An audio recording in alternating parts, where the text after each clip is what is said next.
बच्चों जय हिंद। आज मैं वीके पांडे आज एक बार पुनः एक नए वीडियो के साथ आपके समक्ष उपस्थित हूँ। बच्चों आज का विषय है हिंदी बी की कविता पावश ऋतु में पर्वत प्रदेश का प्रथम भाग। तो आइए देखते हैं कवि इसके माध्यम से आपको क्या संदेश दे रहा है।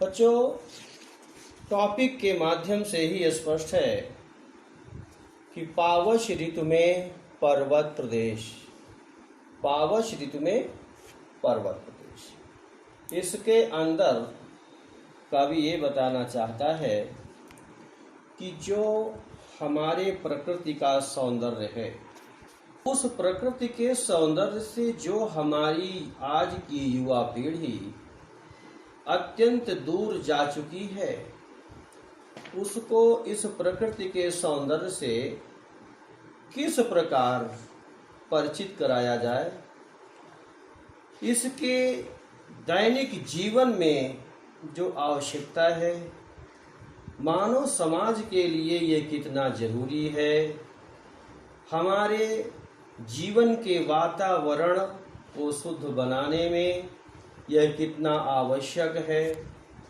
इन्हीं सारी आवश्यकताओं को ध्यान में रखते हुए हमारे आपके सामने इस पाठ को दिया गया है, जिसके माध्यम से आप ये जानें समझें कि हाँ आखिरकार मानव जीवन के इस अंग में प्रकृति की सुंदरता का क्या प्रभाव पड़ता है। तो देखिए हम अब सीधे सीधे कविता पर आते हैं और कविता के माध्यम से हम आपको अब बताएंगे कि आखिरकार कविता क्या कह रही है और किस प्रकार है। तो देखिए आज हम इस कविता का प्रथम भाग आपके सामने पूरा करेंगे। तो इस कविता के प्रथम भाग के इस प्रथम पंक्ति पर आइए ध्यान दें। पावश ऋतु थी पर्वतो प्रदेश, पल पल परवर्तित प्रकृति वेश, मेखलाकार पर्वत अपार, अपने सहस्रदृग सुमनो फाड़, अवलोक रहा है बार बार, नीचे जल में निज महाकार, जिसके चरणों में पड़ा ताल, दर्पण सा फैला है विशाल। आइए इस प्रथम पद के भाव को जरा हम देखते हैं, कवि क्या कहना चाहते हैं। कवि का कहना है कि जब मैं वर्षा ऋतु में पर्वतीय प्रदेशों में प्रकृति की सुंदरता को, प्रकृति के सौंदर्य को देखने के लिए, आनंदानुभूति को प्राप्त करने के लिए मैं गया। कहाँ गया? पर्वत प्रदेश में। कब गया? पावश ऋतु में। तो मैंने वहाँ जो प्रथम दृश्य देखा, वो मैंने क्या देखा कि पल पल परिवर्तित प्रकृति वेश, प्रकृति अपना पल पल वेश परिवर्तित कर रही थी, बदल रही थी, चेंज कर रही थी। अब आप कहेंगे कि पल पल, हर एक पल, ये प्रकृति अपना वेश कैसे बदल रही थी। तो देखिए आप देखते होंगे कि जब आपके इस मानव समाज के इस जीवन में सितंबर और अगस्त सितंबर का जब मंथ आता है, जिसे हम हिंदी में सावन और भाद्र बोलते हैं, सावन भादो बोलते हैं, तो ऐसे में आप देखेंगे कि सुबह धूप है, तो दोपहर में छाया है, शाम के पानी वर्षा, क्या रात में अंधेरी रात है, कहीं धूप कहीं छाया। और लोग साफ देखते हैं कि राम की माया कहीं धूप कहीं छाया। तो प्रकृति क्या करती है, अपना वेश बदलती रहती है और उस प्रकृति के परिवर्तन को ही कवि का कहना है कि अपना पल पल अपना वेश बदलती रहती है।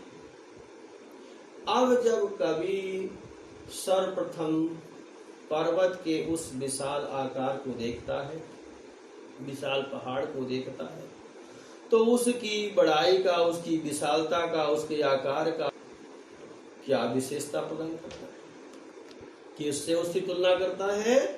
तो कहता है मेखलाकारो पर्वत अपार। पर्वत कैसा था? अपार था। अपार मीन्स जिसकी कोई सीमा नहीं है। ऐसे अपार असंख्य विशाल असीम पर्वत का आकार कैसा था? मेखलाकार। मेखला अर्थात गोलाकार, करधनी के आकार का वह विशाल पहाड़ था, जो पहाड़ या में कवि को दिखाई दे रहा था। क्या कर रहा है वो? अपने सहस्र सुमनो फाड़। वह तालाब के किनारे अपनी लताओं में उगे हुए सुंदर सुंदर पुष्पों से, जिन्हें कवि ने पर्वत के आंखों की समानता प्रदान की, यानी वह पुष्प कवि को पर्वत की आंखें समझ में आ रही हैं और वह पुष्प जब तालाब के उस स्थिर जल के ऊपर झूमती हुई नजर आती है तो कवि को ऐसा लग रहा है कि मानो यह पर्वत क्या कर रहा है, इन पुष्प रूपी नेत्रों से अपने इस विशाल आकार को क्या कर रहा है, अवलोक रहा है। बार बार बार बार अपने इस विशाल आकार को क्या कर रहा है, अवलोक रहा है, झांक रहा है। कहाँ झांक रहा है? नीचे जल में, अर्थात उसकी तलहटी में बसे हुए पले हुए उस तालाब में झांक रहा है। अपने निज महाकार, अपने विशाल आकार को झांक रहा है। कहाँ? वह तालाब जिसके चरणों में पड़ा तालो, दर्पण सा फैला है विशाल। जो तालाब इसके चरणों में, अब ऐसा क्यों कहा गया? क्योंकि वर्षा का जो भी जल ऊपर पहाड़ से नीचे आता है, वह नीचे आने के बाद इसी पहाड़, इसी पर्वत के नीचे तलहटी के रूप में आकर के इकट्ठा हो जाता है। इसीलिए इस तालाब को पर्वत पालित कहा गया है, यानी पर्वत के द्वारा पालित ये तालाब है, जो अत्यंत शांत है, जिसका जल अत्यंत स्वच्छ है और अत्यंत स्वच्छ जल होने से, अत्यंत शांत होने से पहाड़ का प्रतिबिंब उसमें दिखाई देता है, जिसकी वजह से कवि को वह तालाब का जल बिल्कुल से दर्पण के समान स्वच्छ और निर्मल मालूम पड़ता है, जिस पर कवि अपना विशाल आकार देख रहा है।